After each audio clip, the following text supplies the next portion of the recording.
స్పందించాలి స్పందించాలి స్పందించాలి నిర్మించాలి. కలెక్టర్ గారన్నా మా దగ్గర కూర్చోండి.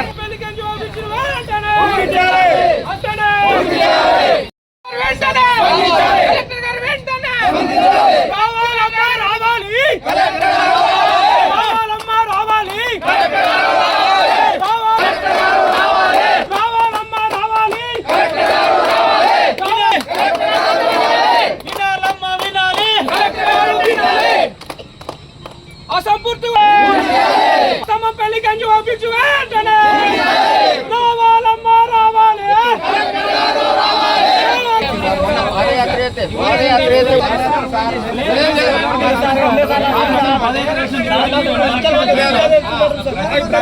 మేము ఇచ్చినాం 9 నెలలు కలిపారు నడుచుకుంటా పాదయాత్ర వచ్చినాం. 42-40 డిగ్రీల ఎండలో కూడా మేము మా సమ్మపల్లి గ్రామం కానీ గుండెపల్లి గ్రామం కానీ గావరై పడిపోయిన పరిస్థితి ఉన్నది. మరి అలాంటప్పుడు సార్ ఇప్పుడు కలెక్టర్ గారు మళ్ళా ఏవో గారిని పంపిస్తారంటే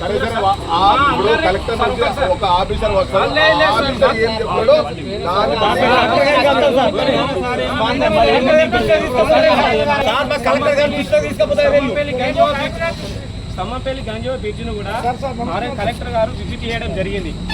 9 నెలలు గడుస్తున్నా ఒక జిల్లా కలెక్టర్ గారు, ఒక జిల్లా మెజిస్ట్రేటు, ఒక సమ్మంపల్లి గ్రామానికి సంబంధించిన బ్రిడ్జ్ చిన్నపాటి వర్షం వస్తే అక్కడున్న ఆర్టీఓ కానీ, సిఐ గారు, ఎస్ఐ గారు, ఎస్పీ గారు, సంబంధిత డిపార్ట్మెంట్ మొత్తం కూడా వాళ్ళు అక్కడ విజిట్ చేయడం జరిగింది. ఒక 2 నియోజకవర్గాలకు సంబంధించిన చొప్పదండి, వేములవాడ నియోజకవర్గానికి సంబంధించిన సమస్య ఇది కలెక్టర్ గారి దృష్టిలో ఉంది. ఈ ప్రతి ప్రజావాణిలో కూడా ఇవ్వడం జరిగింది. ఈ నెల 16వ తారీఖు రోజు పాదయాత్ర కూడా సమ్మంపల్లి గుండెపల్లి ప్రజలందరం కూడా మేము కలిసి పాదయాత్ర కూడా రావడం జరిగింది. ఇక కూడా మళ్ళీ సంబంధిత కలెక్టర్ కు సంబంధించిన అధికారులు పంపిస్తాంటే కుదరది. మా అందరినీ కూడా కలెక్టర్ గారన్నా కలిపాలి, లేకపోతే కలెక్టర్ గారు అనొచ్చి మా యొక్క ప్రజల యొక్క సమస్య వినాలని ప్రధానంగా డిమాండ్ చేస్తున్నాం. మా గ్రామాల ప్రజలను కలెక్టర్ గారు ప్రత్యక్షంగా చూస్తే సమస్యకు పరిష్కారం అవుతుందని మేము భావిస్తున్నాం. ఏమన్నా హామీ ఇచ్చిరా? కలెక్టర్ గారు విజిట్ చేసినప్పుడు వీలైనంత త్వరగా చేస్తామని చెప్పేసి కూడా హామీ ఇవ్వడం జరిగింది. అది ఆగస్టులో, అంటే దాదాపు 8 నెలలు అవుతుంది. తర్వాత మేము ప్రజావాణిలో కాస్త కూడా 15 రోజులు 20 రోజులలో అయిపోతాయని చెప్పేసి కూడా కలెక్టర్ గారు హామీ ఇవ్వడం జరిగింది. ప్రజావాణిలో సంబంధిత డిపార్ట్మెంట్ ఈ గారిని కూడా పిలిచి ఈ సమస్యకు పరిష్కారం ఉందని చెప్పేసి అడిగితే వాళ్ళు ఏం చెప్పారంటే సంబంధిత ఇంజనీరింగ్ డిపార్ట్మెంట్ ఈ కాంట్రాక్టర్ వర్క్ పూర్తి చేసి అంటే పిల్లర్ లెవెల్ అయింది. అది 2 కోట్లకు సంబంధించింది. 2023లో బీఆర్ఎస్ ఉన్నటువంటి ప్రభుత్వం అప్పుడు 2 కోట్లతో బ్రిడ్జ్ శాంక్షన్ చేస్తే 2024లో స్టార్ట్ అయిన తర్వాత పిల్లర్ లెవెల్ వచ్చి ఆగిపోయింది. మేము సమ్మంపల్లి గ్రామ ప్రజలందరం కూడా కాంట్రాక్టర్ని అడిగితే మాకు రావాల్సినటువంటి పార్ట్ బిల్లు రాలేదు, కాబట్టి మేము వర్క్ మొదలు చేస్తాం. ఇప్పటికైనా ₹1 కోటి దాకా రావాలి.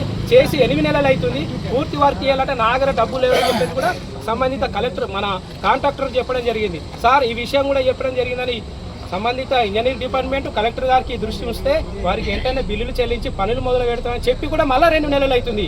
మేము ఇంత తీవ్రంగా ఇక్కడికి రావడానికి కారణం 42, 43, 41 డిగ్రీలో కూడా పాదయాత్రగా బైక్ ర్యాలీగా రావడం కారణం ఏంటంటే చిన్నపాటి వర్షం పడితే 40-50 గ్రామాలు మేము మొత్తం బ్లాక్ అయిపోతాము. మా స్కూలు, మా పిల్లల స్కూలు 10-15 రోజులు స్కూల్ పోతుంది. తర్వాత కాలేజీ పిల్లల స్కూల్ పోతుంది. గర్భిణీ స్త్రీలు అసలు ఏటి కూడా పోలేని పరిస్థితి. గతంలో కూడా మా గుండెనపల్లికి సంబంధించిన ఒక ఆర్ఎంపీ తన సొంతంగా తీసుకుపోయేటువంటి పరిస్థితిలో కూడా తను కూడా ప్రాణాలు పోయే పరిస్థితి నుంచి తన కార్లో తీసుకుపోతే కూడా ప్రాణాలు తెగించిపోయారు.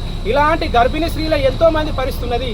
ఇలా వ్యవసాయం మీద ఆధారపడేటువంటి కూరగాయలు అమ్ముకునే 4 గంటలకు పోయే వాళ్ళు కూడా చాలా ఇబ్బంది పడుతున్నారు. అదేవిధంగా వర్షం పడ్డప్పుడు ఈ గంజో పోవత్తదా పోరాలని తెలియక వేములవాడ నుంచి రిటర్న్ వచ్చే సందర్భంలో సాయంత్రం 8-9 గంటలకు కూలీ పని చేసుకుని రిటర్న్ అయ్యే సందర్భంలో కూడా వాళ్ళందరూ కూడా ప్రమాదానికి గురైన సందర్భం ఉంది. గతంలో పాల వ్యాపారులు కూడా ఆ కాలువలో కొట్టుకపోయిన సందర్భం కూడా ఉంది. ఇది ప్రభుత్వానికి తెలియక కాదు, కలెక్టర్ గారికి తెలియక కాదు, అక్కడ సంబంధిత మా బోన్పల్లి మండల ఎస్ఐ గారికి, సిఐ గారికి, సంబంధిత డిఎస్పీ గారికి కూడా సందర్భంగా స్వయంగా వాళ్ళు ప్రవాహం పెరిగినప్పుడు వచ్చి విజిట్ చేసిన సందర్భం కూడా దయచేసి మా సమస్యకు పరిష్కారం కావాలని గ్రామ ప్రజలందరి పక్షాన కోరుతున్నాం. ప్రజా పరిపాలన అంటారు. ప్రజాపాలన ఎలా అవుతుంది? కొన్ని వేల జనాలు నడిచే ప్రధానమైన రహదారి గత 3 సంవత్సరాలు ఇలానే ఉంది. పట్టించుకునే నాయకులు గారు నాయకులు మనం అడగడం సరిపోదు. ముందు నడిపించాలి, సమస్యలు తీర్చాలి. సొంత అవసరాల కోసం మాత్రమే రాజకీయాలకు వచ్చే నాయకులకు బుద్ధి చెప్తాం. ఖబర్దార్ ఖబర్దార్. ఈ సమస్య తొందరగా పరిష్కరించకపోతే మిగతా మండల గ్రామ ప్రజలతో రాస్తారోకో చేస్తాం. ఎదురుతాం ఆగదు. జై స్తంభంపల్లి, జై జై స్తంభంపల్లి. క్యాప్గా ఎందుకు వచ్చినామంటే బోయినపల్లి మండలం నుంచి మేము వెంబడకు చాలా ఇబ్బంది పారాయణ చేసుకుంటాము.